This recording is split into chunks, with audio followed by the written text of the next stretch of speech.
Agora nós vamos entender um pouco do que vem a ser direitos humanos. E aí ele vem trazendo uma definição, vem falando o seguinte: são todos os direitos que possuímos, pelo simples fato de sermos o quê? Seres humanos, de sermos humanos, né? Que nos permitem viver com dignidade. Então, direitos humanos são todos aqueles direitos que nós, enquanto cidadão, como ser humano, temos por sermos pessoa, né? Para viver com dignidade. E viver com dignidade, senhores, não é terminar um turno de serviço, terminar o seu trabalho por volta de 18 horas, pregar um coletivo que você não consegue nem fechar a porta do ônibus. Isso não é dignidade. Você tem que viajar dentro de uma própria cidade mais de horas para chegar na sua casa, ou da sua casa no seu serviço. Isso não é dignidade. Você chegar na sua casa num calor escaldante e não ter água. Isso não é dignidade. Então, na realidade, quando nós estamos falando de transporte, moradia, saneamento, educação, segurança, nós estamos falando de ter uma vida digna. Para viver numa sociedade, em comunidade, a gente precisa de respeitar um ao outro, mas o Estado precisa de respeitar também o ser humano, aquele que cumpre com as suas obrigações. E ao desrespeitá-lo, não dando transporte de qualidade, moradia de qualidade, saneamento de qualidade, educação, enfim, há um desrespeito do Estado desrespeitando a questão dos direitos humanos para com o cidadão. Então, direitos humanos são todos os direitos que possuímos pelo simples fato de sermos seres humanos que nos permitem viver com dignidade, assegurando assim os nossos direitos fundamentais. Quais são eles? Aí quis enfatizar aqui quais são os direitos fundamentais. A vida, a igualdade, igualdade de raça, religião, sexo, enfim, a segurança, a liberdade, no sentido amplo, liberdade da pessoa poder escolher qual que é a sua religião, a liberdade da pessoa poder escolher o seu sexo, a liberdade da pessoa morar onde é que ela quiser, né? Dela poder associar e sair da associação, de trabalhar no local e não gostar e sair. Então, isso é liberdade. E a propriedade, isso aqui é meu, eu trabalhei, juntei o dinheiro, comprei, isso é meu, ninguém pode vir tomar de mim, né? Dentre outros. Eles se positivam através de normas jurídicas, como nós falamos na parte introdutória. São normas jurídicas nacionais, nós temos a Constituição, Estatuto do Idoso, Lei Maria da Penha, Estatuto da Criança e do Adolescente, são exemplos de normas nacionais. E temos também normas internacionais, Declaração Universal dos Direitos Humanos, Pacto Internacional dos Direitos Civis e Políticos, que a gente vai ver um pouquinho mais à frente, ou seja, são normas internacionais, Convenção da Criança, Declaração das Vítimas, tudo são normas internacionais, tais como tratados, convenções, acordos ou pactos internacionais, leis e Constituição. Esses direitos são universais, interdependentes e indivisíveis. Apesar da diretriz não explicar o que vem a ser cada uma dessas características, é importante a gente entender, né? Quando a gente fala da característica universal, é que quando eu falo que os direitos humanos é para todos, indistintamente, sem preconceito, eu estou falando que os direitos humanos é para o branco, para o preto, para o amarelo, para o azul, para o vermelhinho, qualquer cor. Nós estamos falando que ele é universal. Então, ele vale aqui no Brasil, ele vale no Japão, ele vale na China, na Rússia, nos Estados Unidos, no Canadá, na Itália, na Noruega, na Groenlândia, na Antártida. Então, ele vale em qualquer lugar. Ele é universal, ele é global, ele é aplicado a todas as pessoas indistintamente. Ao pobre, ao rico, ao branco, ao preto, ao homem, à mulher, ao gay, à lésbica, ao bissexual, ao travesti, ao intersexo, ou seja, para o católico, para o protestante, para o budista, para o muçulmano, não importa, ele é universal. Então, essa é uma característica. A outra característica é interdependente. Interdependente, ou seja, ele depende entre eles. Eu não posso dar um direito à vida se a pessoa não tiver a igualdade. Eu não posso dar a igualdade se a pessoa não tiver segurança. Então, é como se fosse uma corrente. Um depende do outro. Se um elo se soltar, acabou a corrente. Então, eles estão interligados, interdependentes. Um direito depende do outro. A saúde depende da educação, a educação depende da saúde. A segurança depende da saúde, depende da educação. A moradia depende da saúde, da educação, da segurança. Então, isso vai fazendo uma cadeia. E eles são indivisíveis. Eu não posso separar um bloco de direitos e dar para uma parte da população e separar outro bloco de direito e dar para outra parte da população. Para essa turma aqui, eu vou dar o direito à segurança. E percebam, senhores, quando eu falo isso, que essa parte da população eu vou dar segurança, isso nós já vimos e assistimos na história de Constituição do Brasil. Quando foram implementar a filosofia de polícia comunitária, a comunidade que tinha recursos comprava viatura, arrumavam postos policiais, mas que eram para atender parte da população. E quando fazem isso, você está dividindo. Ou seja, o policial vai atender essa comunidade que tem recurso para comprar viatura e montar o posto, mas essa outra comunidade que não tem, não vai ter. Mas rapidamente, essa filosofia foi rapidamente desconstruída, a interpretação foi feita errada na época, e aí veio um novo viés. Mas eu estou pegando esse exemplo para entender o que é indivisível, que eu não posso dar um direito para uma população e para outro direito. Todos os direitos de viver com dignidade, com os direitos fundamentais, ele é inquebrável. Ele não pode ser partido, dividido, fracionado. Todos os direitos fundamentais devem ser entregues em pacote, né, em conjunto para a população. Ok? Então, são essas três características que, apesar da diretriz não trazer, descrevendo o que são essas características, é importante entender isso para facilitar quando se cair uma questão dessa em prova, que já caiu questões dessas na diretriz anterior, né? Na 30105. Seguindo mais um pouco, falando de direitos humanos, a diretriz traz para a gente o breve histórico de como surgiu os direitos humanos. E aí ela vem trazendo aqui dois importantes documentos da época, né? Código de Hammurabi, que é do século XVIII a.C., 1800 anos antes de Cristo, e o cilindro de Ciro, que é um pouquinho mais novo, né? 539 anos antes de Cristo. O que eles trouxeram de inovação? Eles trouxeram que o Código de Hammurabi, ele era escrito em um cilindro, assim como também o cilindro de Ciro, né? Então, eles eram escritos, e ao ser escritos, eles aplicaram um princípio muito bacana, que é o princípio da publicidade. A partir do momento que eu escrevo em um cilindro falando que matar alguém é proibido, eu estou mostrando para todo mundo que aquilo ali não pode ser feito.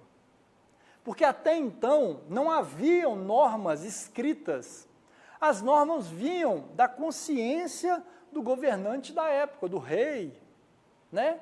Então, se ele falasse que a pessoa que roubasse uma galinha não é crime, não tem problema, mas se der na telha dele e falasse, não, agora então manda matar. Então, ao fazer isso, esses dois importantes documentos, eles dão mostras da importância de direitos humanos da época, quando você torna público aquilo que pode e aquilo que não pode fazer na sociedade. Caminhando um pouquinho mais, na Grécia Antiga, né, 600 anos antes de Cristo, bem próximo aí do cilindro de Ciro, destaca-se o Solon. ao amenizar as penalidades, defendendo viúvas e órfãos. E pasmem, senhores, em pleno século que nós estamos vivendo, nós temos países ainda que quando o chefe da casa, da família, um homem morre, a viúva e os filhos têm que morar na rua. Os bens são todos voltados para o Estado. E aí os filhos e a viúva têm que ficar mendigando na rua. Olha para você ver, ainda precisa de ter muita evolução na questão dos direitos humanos. Mas lá, 600 anos antes de Cristo, esse cidadão chamado Solon, ele já faz uma mudança no sentido de respeitar as viúvas e os órfãos, né? Avançando um pouquinho mais aqui, segunda diretriz, trazendo os documentos, traz aqui um importante marco histórico que é a independência das 13 colônias americanas, o surgimento da independência dos Estados Unidos, que era um país colonizado pelos ingleses, explorados pelos ingleses, e chegou um dia que os americanos pegaram e falaram assim, opa, vamos parar por aqui que agora nós vamos tocar o barco sozinho, não precisa mais de você não. Você pode voltar e que a partir de agora é a gente que vai governar. Não precisa de ser explorado. E aí eles foram à luta, guerrearam, né? A França acabou apoiando os Estados Unidos, porque a França era inimigo da Inglaterra, e aí a França, junto com os americanos, conseguem vencer a Inglaterra, e aí proclama-se, então, a independência das 13 colônias americanas, ou seja, o surgimento dos Estados Unidos da América. Então, nesse período, é declarado, constitui-se, formula-se a Declaração de Direitos do Homem e do Cidadão, num viés muito voltado para a questão da liberdade. Liberdade. Por isso que quando nós vamos nos Estados Unidos, duas coisas são muito marcantes. Quando a gente vê filmes, reportagens, a gente vê um patriotismo muito enraizado, bandeiras hasteadas nas portas das casas, né, tudo. Por quê? Porque a independência americana, ela foi conquistada com suor e sangue de muitos americanos que se revoltaram contra a exploração. Então, eles têm orgulho disso, dessa história que os marcam, né? Então, isso é um viés muito interessante. E o outro é a questão da liberdade. Lá nos Estados Unidos, pode fazer qualquer coisa, desde que você respeite o outro. Então, a pessoa, por exemplo, ela pode ter um fuzil dentro de casa. Se a pessoa invadir a casa dela, ele vai usar o fuzil para defender a sua propriedade, que é um direito dele, né? Não tenta invadir o espaço que não é seu, que o americano não aceita. É no viés da liberdade. E ainda, um marco histórico que também destaca na questão desse breve histórico de direitos humanos, é a Revolução Francesa, né? A tirania dos reis da época, né? Nós estamos falando em 1789.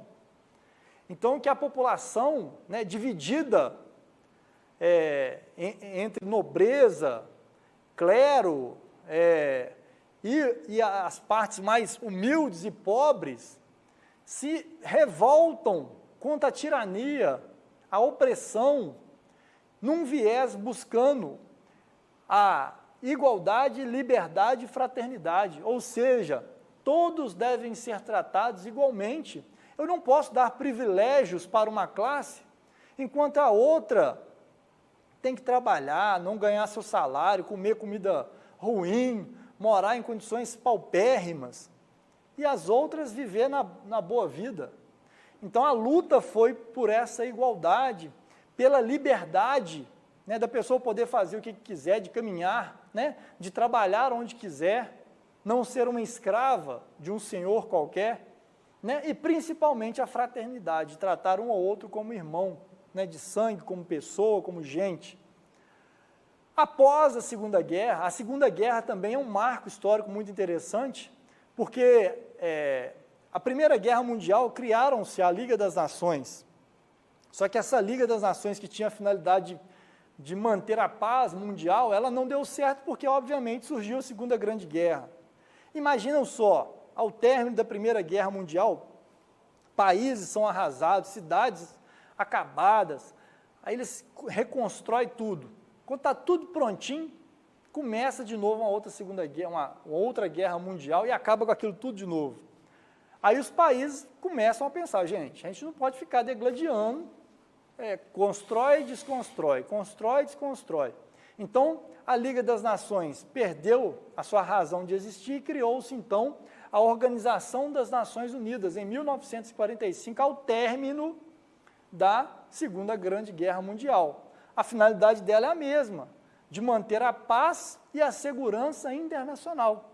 E até então tem dado certo, num viés muito político de aproximação, de diálogo entre os países, de elaborações de normas, como nós já vimos aqui, a Declaração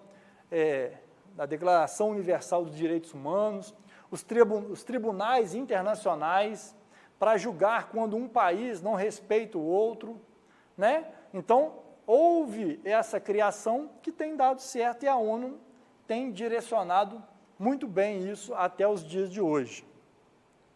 Ainda caminhando pelos breves históricos, nós temos aqui o surgimento a partir da ONU, dos eventos que a ONU organiza, né, foram criados instrumentos internacionais de direitos humanos. Alguns deles aqui, né, Pacto Internacional dos Direitos Civis e Políticos, ele vem trazendo, normatizando os direitos civis e os políticos, de votar, ser votado, de ter a liberdade de escolher o seu representante e este ficar por um determinado período, né? Pacto Internacional dos Direitos Econômicos, Sociais e Culturais, Convenção Americana dos Direitos Humanos, Carta Africana dos Direitos Humanos, dos Direitos dos Povos, né? Então, são documentos, exemplos de documentos internacionais que foi promovido de forma a positivar, a prevalecer a norma jurídica de direitos humanos no cenário internacional. Então, aqui vem finalizando esse breve histórico, vem trazendo para a gente o seguinte, que cabe à Polícia Militar de Minas Gerais proteger todo cidadão que tenha seus direitos fundamentais violados. Cabe a nós. Ele foi violado na questão da propriedade, nós temos que o proteger. Na invasão da sua privacidade, a gente tem que proteger. E utilizar dos meios legais e legítimos para assegurar esses direitos, cumprindo seu papel na preservação e restauração da ordem pública. Então, aqui vem mostrando para a gente, mais uma vez, que a Polícia Militar deve garantir os direitos humanos da pessoa com base na lei, na legalidade dos seus atos. Né? Não se justifica garantir os direitos humanos num viés ilegal, ilegítimo, amador, né? Tem que ser naquele viés que é o embasamento legal. O idealismo e o irrealismo. A diretriz, ela traz essa discussão justamente para a gente envolver esse assunto e discutir sobre esse viés. A dicotomia, quando nós falamos de dicotomia, são dois lados. A dicotomia que ele está falando aqui é ideal ou é real, né? É essa que é a grande discussão. Então, a dicotomia na implementação de direitos humanos. Em rápidas palavras, a gente pode entender que essa discussão filosófica ela está embasada numa ideia de realismo e numa ideia de idealismo. Ou seja, um é real e o outro é o ideal. Às vezes, você está aí estudando e tal, você pode ter um ideal de uma sala de estudos, uma sala limpinha, com ar-condicionado ligado, iluminação perfeita, né? No entanto, às vezes, eu vou estudar nessa sala que é o ideal para estudo.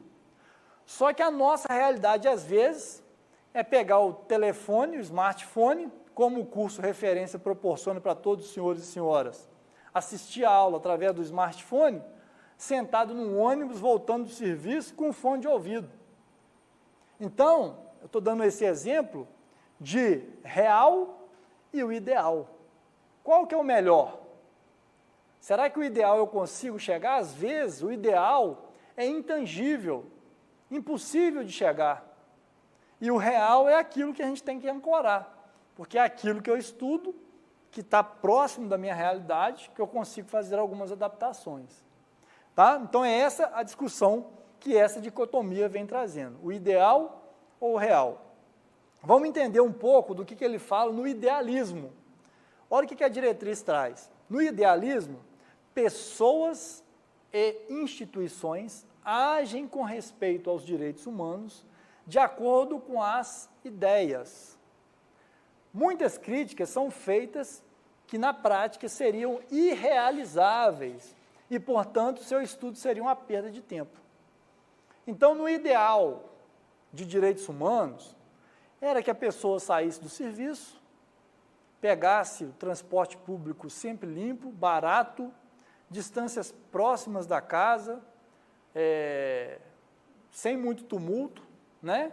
Que as pessoas não tivessem, que fossem violentadas na comunidade, que as pessoas não passassem fome, tivesse educação de qualidade, saúde de qualidade. Esse é o ideal de direitos humanos. No entanto, nós deparamos com situações que são um pouco além disso, né?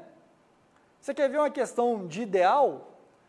Não, vou deixar mais à frente, que aí a gente, só para não quebrar a sequência do estudo, mas eu já falo. Bom, essa é o viés ideal, o idealismo que nós estamos estudando, o idealismo e o irrealismo de direitos humanos. Então, uma é no campo das ideias. No campo da matéria, daquilo que a gente vive na prática, vem a ótica realista. Na ótica realista, as práticas e ações bem-sucedidas das pessoas são repetidas e aperfeiçoadas, tornando os modelos já existentes comprovadamente possíveis. Então, no viés real, o que a gente faz? A gente pratica, a gente exercita. O que a gente pode fazer para melhorar esse viés real? Então, você vai aperfeiçoando da forma que você vai executando, né? Por exemplo, uma coisa que é real, a universidade pública. Acredito eu que a concepção de atender a universidade pública são para aquelas pessoas que são mais carentes, né? As mais necessitadas.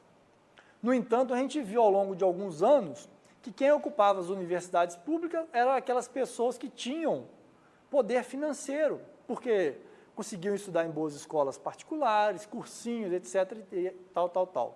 Então, o banco acadêmico era formado por pessoas de classe média alta. Aí, o que é a ótica real? É a prática. Opa, não está dando certo isso.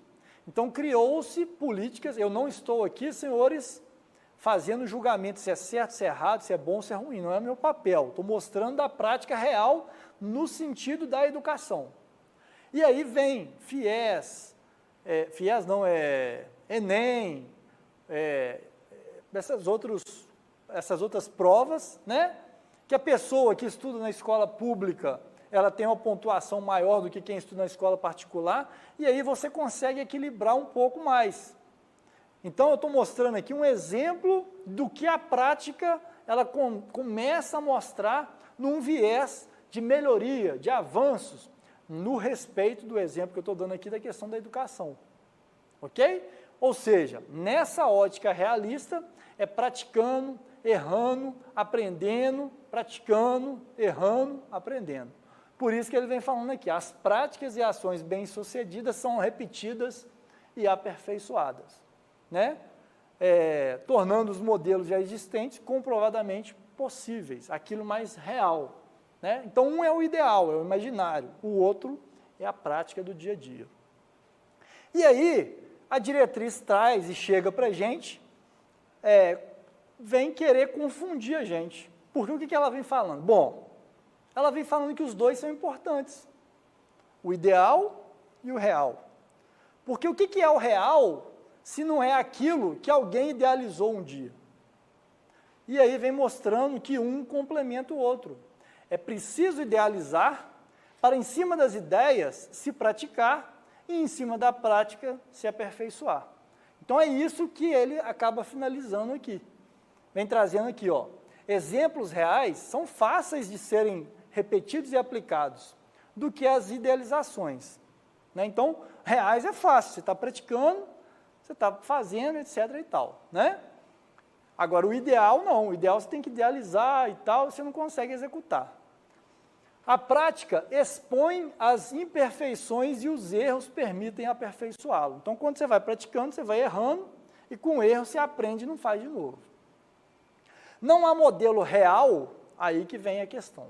Não há modelo real se anteriormente alguém não tiver idealizado esse projeto. O que ele está querendo dizer? Que todo início de uma realização de algo que é real, alguém antes teve que pensar.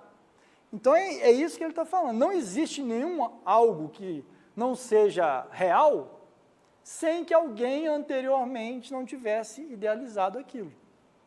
Assim, é vital entender a importância da idealização antecedendo o real. Senhores, nós estamos aqui, ó, amassando barro, vocês devem falar, que troço doido que essa diretriz vem trazendo. Não. Vamos trazer para a nossa realidade no dia de hoje? Antigamente, eu, você, nossos familiares, nós tínhamos um conhecimento de gênero, masculino, feminino. Não era isso? Basicamente era essa. Homem casa com mulher. Homem casa com mulher. Mulher casa com homem. Esse é o mundo real. Mas aí vem a idealização. Espera aí. E se o homem não gostar da mulher e quiser o outro homem? E se a mulher não gostar do homem e quiser uma outra mulher? Opa, já começa a confundir. Isso é um ideal. Será que eu sou obrigado a casar com uma pessoa que eu não gosto? Então, senhores, no direitos humanos, essa idealização, ela vai a partir do momento que os direitos eles vão sendo aperfeiçoados, evoluídos. Observem hoje que a gente tem homem e mulher, o hétero, e nós temos outras classes, que é a chamada LGBTI, lésbicas, gays, bissexuais, travestis, intersexo, transexuais. Por quê? Você tem que respeitar a liberdade dessas pessoas. Isso, no passado, quando se falava disso, a pessoa arrepiava. Hoje a pessoa arrepia menos. Daqui a pouco, isso vai fazer parte da nossa história. Mas alguém teve que idealizar isso. As paradas de orgulho gay, isso foi idealizado. Hoje é uma prática que está se aperfeiçoando. Então, por isso que se discute na diretriz. E por que eu estou falando isso? Porque nós, policiais militares, estamos lidando com essa população e precisamos respeitar os seus direitos fundamentais, na sua forma de agir. O que eu penso não importa quando eu estou fardado e trabalhando na rua. Eu preciso dar dignidade e respeitar os direitos humanos dessa população. Por isso que a diretriz traz para a gente esse viés de discussão ideal e real. Ideal, real. Né? Então, é por isso dessa discussão. E é interessante discutir o que é esse idealismo desse realismo. Mas o que é o real se antes a gente não pensar, não conceber isso, né? Então, finalizando essa parte, ele vem falando, esse entendimento norteia, dá o rumo à diretriz, buscando o realismo às práticas de direitos humanos da PMMG, sem esquecer a importância do idealismo. Ou seja, às vezes nós não podemos concordar, mas nós temos que respeitar, seja como cidadão, seja como policial. Então, é por isso que essa prática, essa diretriz, ela vem nortear e mostrar que a nossa prática policial de direitos humanos é no sentido de respeitar e fazer uma atuação pautada no respeito à dignidade da pessoa humana. Ok? Finalizando aqui, então, a questão do idealismo e do realismo, ele vem trazendo ainda, né, desculpa, não finalizando, mas mudando o assunto, porque antes nós estávamos falando da dicotomia, ou seja, idealismo e realismo. Agora nós vamos falar um pouco do ser humano animal que imagina e realiza. E ele vem trazendo para a gente o seguinte, que os direitos humanos, enquanto ideais, apesar de não serem concretos, né, você só fica na imaginação, em algumas circunstâncias até mesmo irrealizável, são tão importantes para a coesão social e a existência da espécie humana. Ou seja, mesmo sendo no imaginário, no pensamento, ele é irrealizável, difícil de colocar em prática, ainda assim ele é importante para a convivência, para a coesão social, para que as pessoas possam viver harmoniosamente, respeitando uns aos outros. Então ele idealiza para realizar, ele imagina para realizar, né?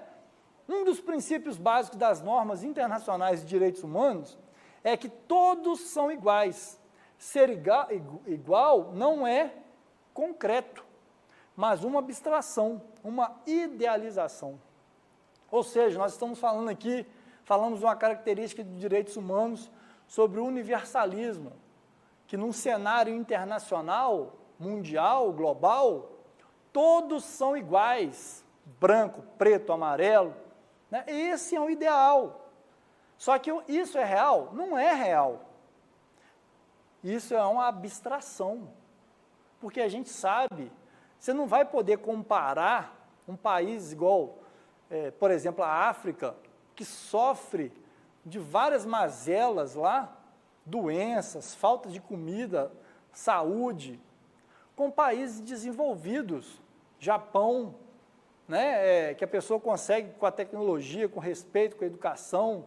Ou seja, não existe essa ideia, apesar de ser um ideal de que todos são iguais, na prática não é. Não adianta. Não adianta a gente querer falar que no Brasil todos são iguais, porque não são. Porque aquelas pessoas que trabalham para ganhar seu salário mínimo, ele não é igual àquele cara que ganha 1 milhão por mês. Não é.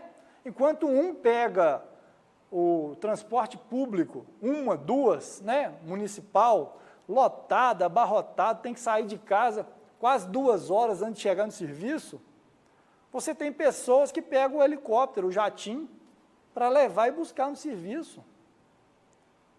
Enquanto tem gente que está vendendo um carro para andar de moto, tem gente que está vendendo a moto para andar de bicicleta, tem gente que está vendendo a bicicleta para andar a pé, tem gente que está comprando jatinho de luxo para ir trabalhar.